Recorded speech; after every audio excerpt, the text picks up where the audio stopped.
Vous devez connaître l'esprit de la terre, de l'eau, de l'air. Il faut apprendre à dialoguer avec eux. Les Kogi et les Arhuaco se considèrent comme les gardiens de la terre. Ils nous alertent depuis longtemps des risques de catastrophes environnementales que le monde subit aujourd'hui. Face à la puissance avec laquelle nous allons dans le mur, on a besoin de choses très puissantes pour freiner, de dévier la trajectoire.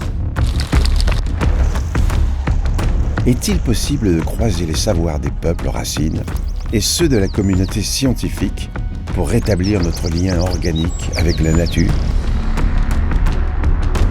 On est ici dans un endroit tout à fait crucial pour l'Europe. C'est le croisement des montagnes, c'est le croisement des fleuves. La disparition des glaciers, c'est un problème universel. D'ici sans doute une vingtaine d'années, tout cela peut s'assécher. C'est le cerveau et la tête que l'on voit là. C'est très fragile un cerveau. Ils perçoivent la Terre comme un organisme vivant, similaire au corps humain. Ces figures, elles vont jusque-là. Nous ne savons pas lire ces signes-là. Ce que nous voyons là, c'est une carte où apparaissent les connaissances.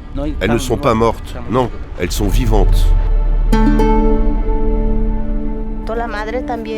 Ici, la mère pleure.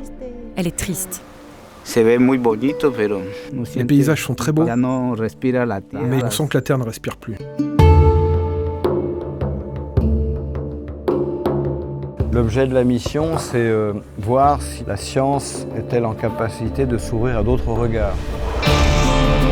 Pour faire la science comme on l'a fait aujourd'hui, il faut se couper de l'être humain, le plus possible.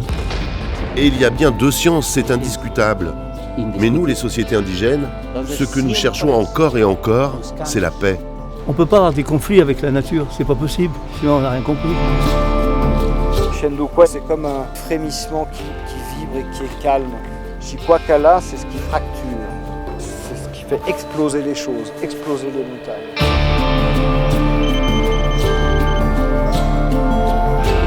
Les Kogi, ils ont compris la planète.